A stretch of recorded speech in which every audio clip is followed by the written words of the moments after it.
E aí galera, tudo bem com vocês? Aula de hoje bem rapidinha, certo? Eu quero falar sobre René Descartes e o método cartesiano. Quem é esse cara e o que foi que ele fez, certo? Primeiramente, eu gostaria de relembrá-los, né?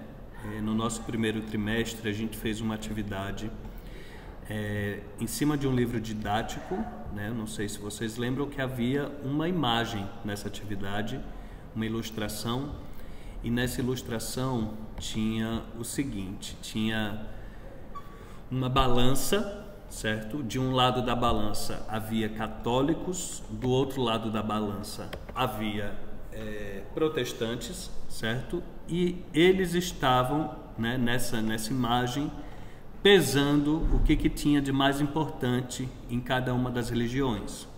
E nessa imagem estava mostrando o peso da Bíblia. O que a imagem estava defendendo é que a Bíblia, né, para os protestantes, que é como se diz, talvez a ferramenta principal, não é nem a ferramenta, mas é na Bíblia que está a palavra de Deus, né, o que realmente importa para os protestantes. Enquanto do outro lado tinha os símbolos católicos, né? A cruz, santos, tinha até um padre nessa imagem, e na imagem o peso da Bíblia estava muito maior, como se ela fosse muito mais importante do que os símbolos católicos. Por que eu estou dizendo isso tudo? Porque nessa atividade a última questão falava o seguinte: nesse período havia os religiosos, certo?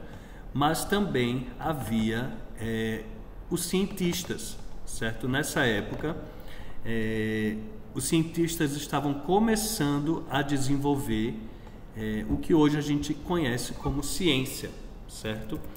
E aí, só um instante.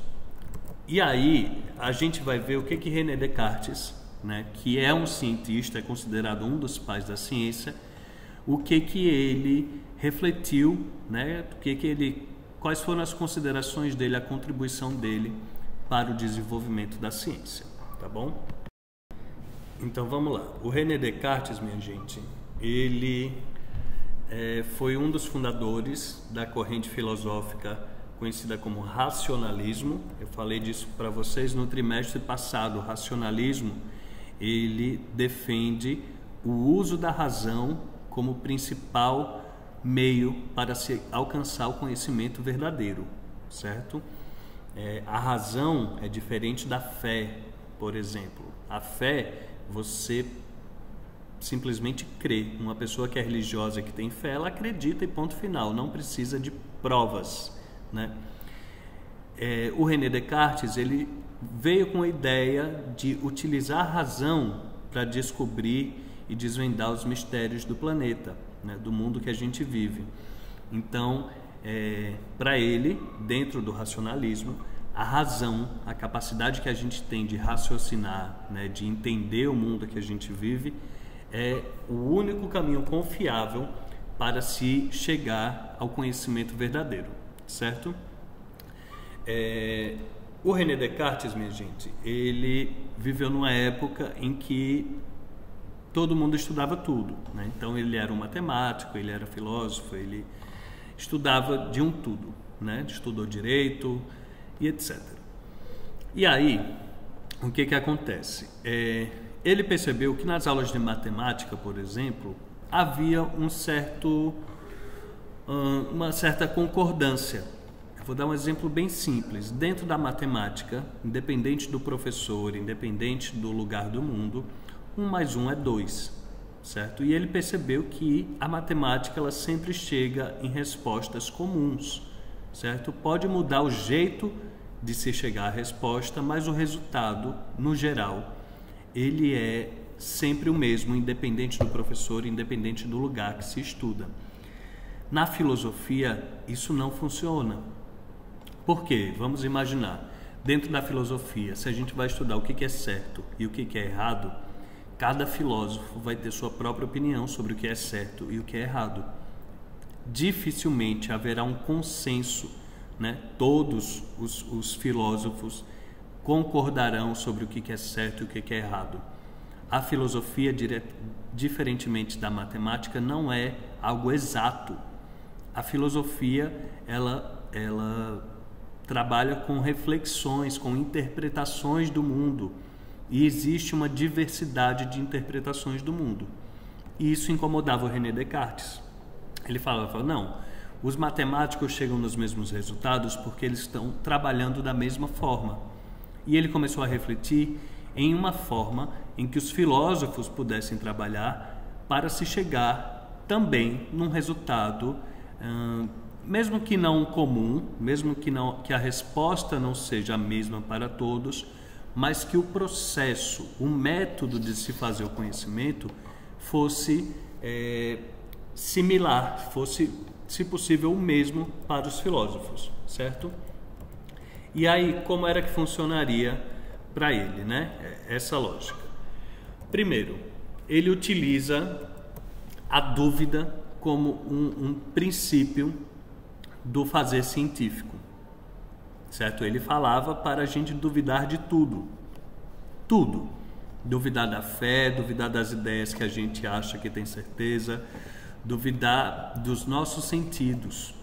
Veja, eu falo muito, utilizo muito esse exemplo, né? Quando a gente sobe aqui na Serrota, em Petrolândia, que a gente está lá em cima e olha o horizonte, os nossos olhos veem a Terra plana, certo? Se dependesse somente dos nossos olhos, a gente jamais diria que a gente vive num planeta que é uma esfera, né? Que é redondo. Por quê? Porque os nossos olhos enxergam tudo plano. Então, ele fala, os nossos sentidos, nesse caso a visão, ela pode enganar a gente tem que duvidar dos sentidos, a gente tem que duvidar de tudo se a gente quiser chegar no conhecimento verdadeiro. Tudo, a dúvida enquanto método, a dúvida enquanto primeiro passo do fazer científico, certo? E ele pensou em outros passos também, né? Além de duvidar de tudo, o que ele sugere que a gente faça? Vamos pensar sobre um problema, né? Um problema grande, em que a gente está tentando desvendar, né? Descobrir uma resposta. Quando o problema é grande, você primeiro tem que duvidar para entendê-lo melhor. Quando você duvida, você olha com mais atenção, você olha com mais cuidado. Segundo, além disso, dividir o problema, certo? O problema é grande, eu vou estudar ele por partes, para entender cada partezinha dele, para no fim de tudo a gente ter uma noção do todo, certo? Outro passo, a gente tem que começar do mais simples para o mais difícil. Eu vou usar a matemática novamente como exemplo. A gente aprende matemática, primeiro passo, a gente aprende os números. 1, 2, 3, 4, 5, 6, 7, etc. Depois a gente aprende soma. 1 mais 1 igual a 2, 2 mais 2 igual a 4 e assim por diante. Depois a gente aprende subtração. 5 menos 2 igual a 3, 2 menos 1 igual a 1. Depois a gente aprende multiplicação. 2 vezes 3 é 6, 5 vezes 10 é 50. Depois a gente aprende divisão. 10 dividido por 2 é 5. Vejam, a gente parte do básico, conhecer os números primeiros e aos poucos a gente vai dificultando. Primeiro aprende soma, depois subtração, depois multiplicação, divisão, fração, raiz quadrada e assim a gente vai complexificando.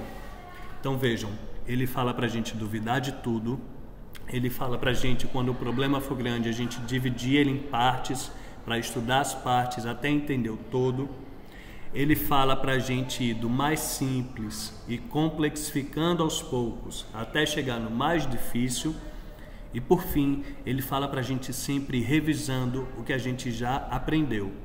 Então, eu estudo um pedaço, né, uma parte do problema e depois quando parto para outra eu reviso e depois eu reviso as duas juntas para partir para a terceira e assim por diante. Revisar faz parte do fazer científico. Beleza, galera? É isso.